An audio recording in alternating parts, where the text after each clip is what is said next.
War Eagle, and welcome to another edition of Ever the Podcast. This is the show where we get together with you and catch you up on the latest Auburn topics, news, discussions, things that you need to be aware that are happening on social media so you can sound fully engaged in the Auburn experience when you're around the water cooler or hanging out with friends. Auburn sports, Auburn culture, Auburn family stuff. That's the Auburn experience for us, and that's what we're going to cover here today on episode 82, I believe, of Ever to Podcast. As always, I'm your host, Kyle Loomis. Today, we're going to try to catch you up on the latest that's going on with the new head coach, with some hirings, other things that have been transpiring during his first several days as the leader of the Auburn football program, and anything else that we have time for today.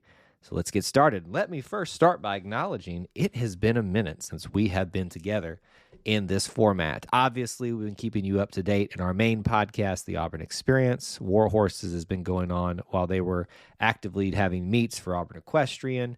We've had other things on our audio shows as well for you from some of our YouTube shows. So you haven't been without content, but obviously we've been gone from this. We do this show when we best have time for it because of schedules and all that kind of stuff that was going on. It was almost, we were 3/4 of a month removed from our last episode on Ever to Podcast. So as has always been the case, it's been a moving target when this show is going to come out and how often we're going to be able to do it. Our goal is to try to do it several times during the middle of the week for you. And we're going to still try to maintain that, but it's just going to be as schedules arise here at E2C Network headquarters and being able to produce this thing, especially with a lot going on here personally and for the holidays too. But enough about me. Just wanted to give you a little bit of acknowledgement. Hey, we know we've been gone for a while in this particular show. Hope you're ready to get into it. So we're not going to be able to cover everything that's happened in that 3/4 of a month where we last did our episode, but let's acknowledge it. Coach Alex Galoche is here. He's been Galesh. I keep saying Galoche for some reason. Galesh has been here for, I think it's roughly 10 days. I think someone posted that today. How did the first 10 days go? And as you can imagine, a lot has been transpiring in terms of roster management, staff management. Questions are being asked and somewhat answered about what some of these decisions are going to be, how things are going to look, and we're starting to get a few things rolling here. First off, let me start with the decision to not play in a bowl game for Auburn football. It makes a lot of sense, right? I think most people acknowledge that it would not make a lot of sense for Auburn to participate in a bowl game given the transition with a new coaching staff. Now, had this hire had not, and I will actually not directly quote Coach Golish for this, but he did make a reference to this. Had his hire been made like a week earlier, they could have potentially put something together, probably would have had the staff mostly put together by now and maybe know who would like to participate. But given the fact that everything's in transition and flux, it just makes a lot of sense. I hate it because, look, I think Auburn obviously wasn't eligible to start off with for a bowl game, but with people choosing not to go, opportunities open up, and I hate not taking advantage of those things. Auburn football is Auburn football, and it's good to see it as many times as you can, no matter how bad the season has gone. There's always good things that can come out of playing a bowl game, but you have to do it the right and the smart way, and Coach Golish said that as much in the press conference this week. Speaking of which, if you want to hear some of his commentary around some of these topics that we're going to be discussing today, I would highly recommend that you go check out the press conference that happened on Monday that we have online for you now through the athletic department, where he goes almost about an hour in depth talking about some subjects that are important for the Auburn fans, answering questions, things like that, about what the future is going to look like. And he referenced some of the things that we're going to be mentioning here that I want to catch you up on. A lot of staff hirings, retentions, some of them. The first one we knew pretty quickly was going to be DJ Durkin. Technically, the first one we knew officially was Cody Burns, because Coach Golish said that at his introductory press conference, or the introductory day that he was bringing him with him. We don't know his capacity yet outside of a reported associate head coach role, I think is what even Coach Golish said. So the first big retention was DJ Durkin. We could go on and on about that one. A brilliant move, absolutely smart move. Maybe somewhere down the line it looks like it wasn't as smart a move, but right now you want to talk about a first brilliant move that you can make. It looks great. Coach DJ Durkin has done outstanding here in his 2 seasons, and I don't see any reason to think that's not going to continue. For retention, continuity purposes of maintaining some of that, giving yourself some of a foundation to fall back on for this team, that's a huge win. So happy to have DJ Durkin back, especially since he wasn't chosen to be the head coach, which he was definitely eligible for and definitely a really good option for, but happy to have him in any regard. From there, we've started to get a slurry, I guess I should say, I don't know if that's the right terminology, but a slew of big hirings being announced behind that one. Offensive coordinator, Joel Gordon. Now, a lot of these are going to be people that he's bringing over with him, especially offensive guys. That was what wasn't working. He's an offensive guy. It's why he was brought in. So here you go. A lot of new offensive names and personnel things, which you might be interested in. Joel Gordon, offensive coordinator. He will also coach the quarterbacks, which is typically the case. It's not the most unheard of thing to have an offensive coordinator that focuses elsewhere, but quarterbacks will be his specialty.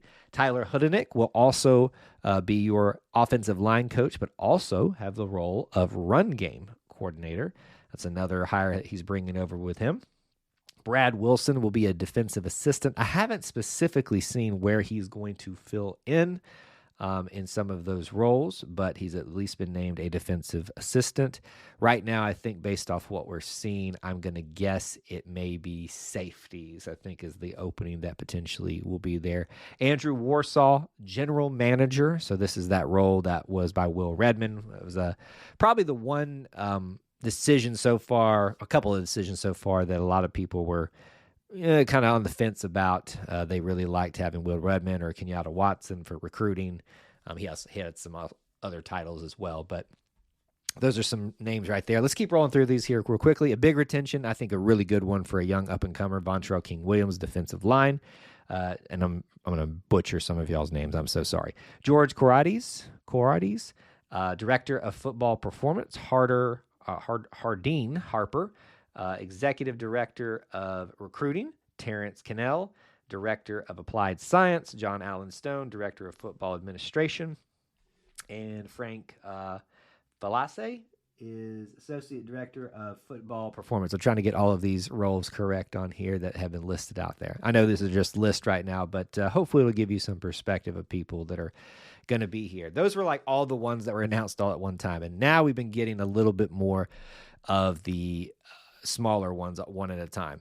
DeMarcus Van Dyke, assistant coach, cornerbacks. Really cool. Let me park it here for just a second. So this is really cool because one of the questions in a transition is who can you retain? Who do people want retained? Wesley McGriff was a big name. He's been a big part of Auburn programs through various regimes, and I think he's been one of the better recruiters that Auburn has had. And he'll effectively be taking over that role, it looks like, for Wesley McGriff. Now, Coach Wesley McGriff, just posted that it's awesome to hand the baton off to my former player. That's pretty cool. So it looks like we can confirm that it's not that Coach Crime Dog will be staying on in some capacity that he currently is, at least as far as we know right now, but passing the torch officially to his former protege. I think he coached him at Miami. So that's another one from today. And then Coleman Hutzler, assistant coach for the Bucks, the edge position, that kind of nebulous position coach that we have now, which basically just called him the edge position of all of that. He has just been added in the most recent as of doing this podcast for you right now. So when you really look at it, how the coaching and the staff has filled out to this point, you have a quarterbacks coach, you have a offensive line coach.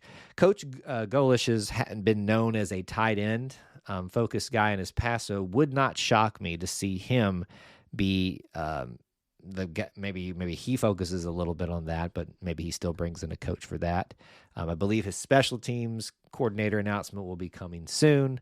There is not much talk around wide receivers and running backs. Cody could fill one of those two roles. We'll see how that shapes out. You've got defensive line, defensive edge. Linebackers will be Coach DJ Durkin. TJ Rushing will not be returning, and I'm going to speculate that Brad Wilson will be that safeties, and then cornerbacks has just been named by Marcus Van Dyke. So it looks like the major pieces are all coming together minus one or two pieces here. So it'll be interesting to see. And I think I saw just speculation today for running backs, former Cam Martin, running back for Auburn, was and Baylor as well, was an option to come back for this particular staff. So, lots still on the table, and that covered the bulk of what we were going to have time to discuss today. We'll come back if there's any more. We'll come back if there's other news and stories. There are some schedules that have been announced for other sports and plenty of other things to talk about, but wanted just to get the ball rolling with our first episode in well over 3/4 of a month. Thank you guys for your patience and understanding, and we obviously love getting together with any format that we can here at E2C Network, where we share the Auburn experience. Make sure you hit us up on social media, direct messages. Email is e2cnetwork@gmail.com. As we go, I want to remind you the Auburn Creed asks you to do these things: do justly, love mercy, walk humbly with God. We ask you to do the same. War Eagle.